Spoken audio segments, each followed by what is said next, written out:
Buenos días, profesora. Hoy iremos a hablar sobre hipertensión pulmonar.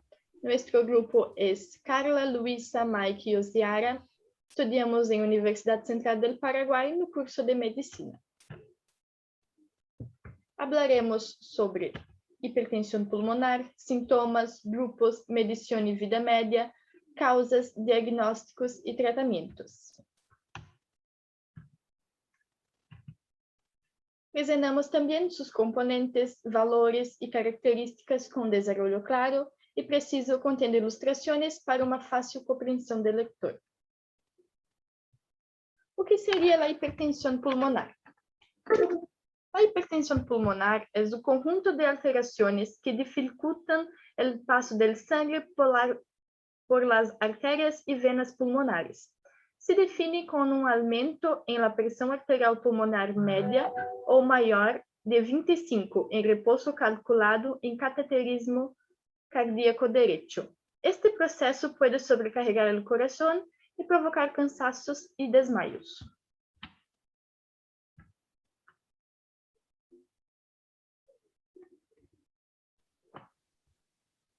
Buenos días, professora.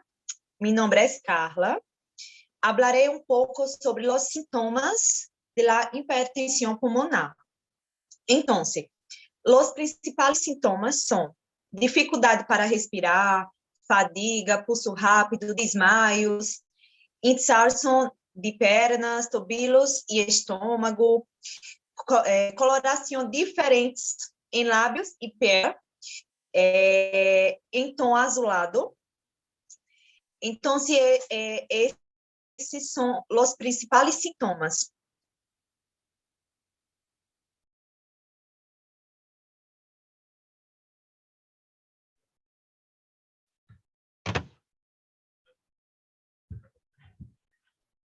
Teníamos cinco grupos de la hipertensión pulmonar. El primero es hipertensión arterial pulmonar, que son un conjunto de situaciones clínicas caracterizadas por el predominio del compartimento precapilar y la presencia de presión arterial mayor o igual a 25, en ausencia de enfermedades pulmonares crônicas ou tromboembólicas.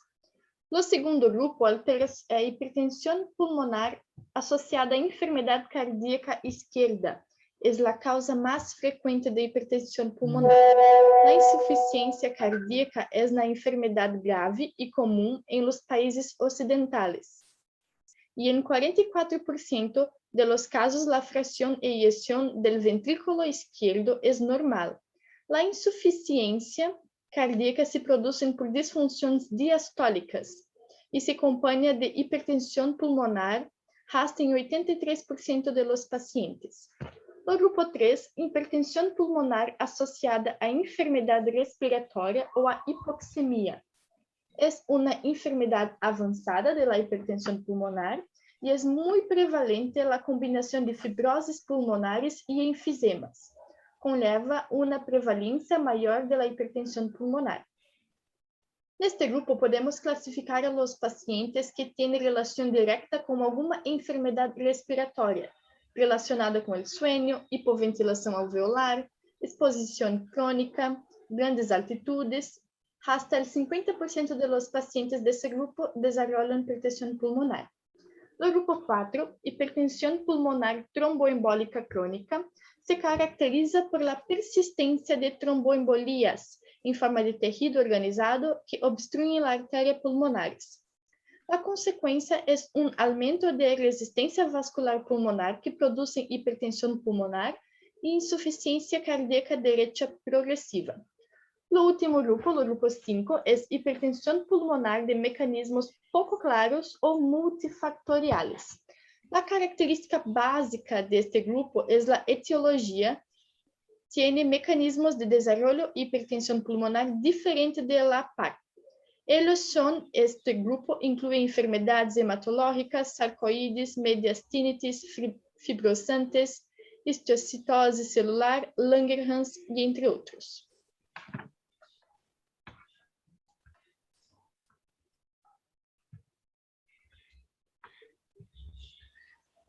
Medición de la vida media.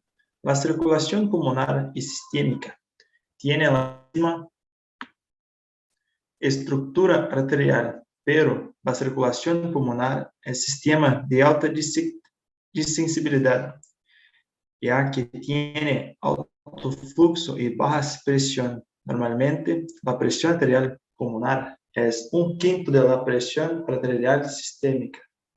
El aumento de la resistencia vascular pulmonar conduce a la insuficiencia ventricular derecha y muerte prematura. Los valores diagnósticos son presión arterial pulmonar sistémica de 30 milímetros de mercurio y presión diastólica de 15 milímetros de mercurio. La presión pulmonar media de 25 milímetros de mercurio en repouso o 30 milímetros de mercurio durante ejercicios.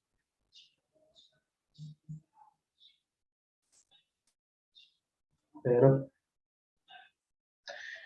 es recomendable limitar las actividades físicas según los síntomas para evitar grandes altitudes por encima de los 800 metros, así como aeronaves no presurizadas y seguimientos cuidadosos de los procedimientos invasivos. Para los pacientes en embarazo es contraindicado debido al alto riesgo de insuficiencia ventricular derecha y muerte. Se recomienda el uso crónico del oxígeno en caso de pacientes con presión arterial por debajo de los 60 milímetros de mercurio. Aquellos que no realizaron las cirugías no pueden pagar las costas de los medicamentos, no tienen más opciones de tratamiento. Los pacientes que no reciben tratamiento viven solamente de 3 a 5 años. Envejecer puede aumentar el riesgo del desarrollo de hipertensión pulmonar. La afección del diagnóstico con mayor frecuencia son personas de 30 a 60 años. Se embarazo, la hipertensión arterial pulmonar idiopática es más común en los jóvenes adultos.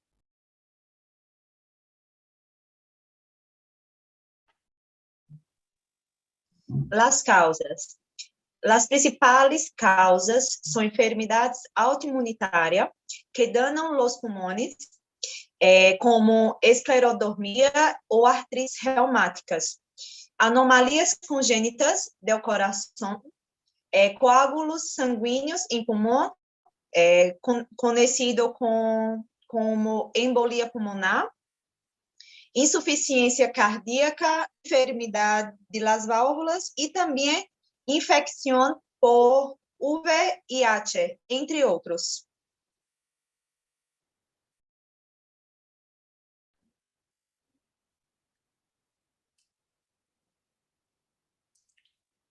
Buenos días, yo soy Luisa y soy portadora de hipertensión pulmonar. Iré hablar sobre diagnóstico y tratamiento. El diagnóstico del exame inicial es ecocardiograma y electrocardiograma, que permite examinar ciertos problemas del lado derecho del corazón.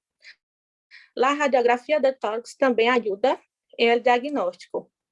Também são solicitados realizar o ecocardiograma, hemograma e o gamagrama.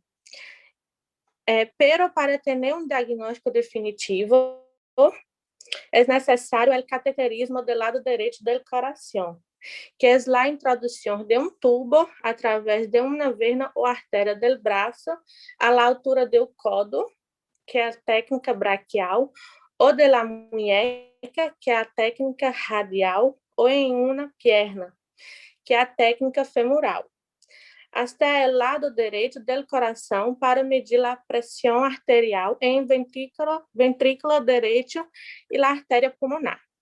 O tratamento depende da gravidade e do tipo de HAPR de cada paciente.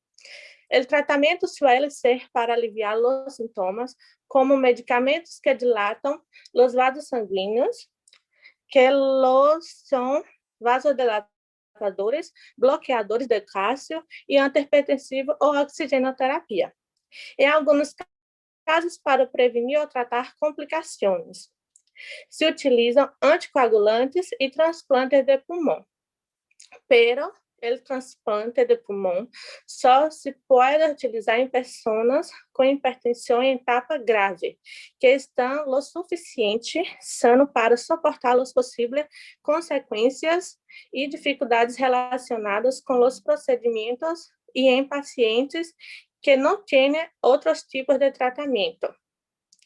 O tratamento da RAP pode ser mais específico e efetivo depois de que se haya identificado a causa.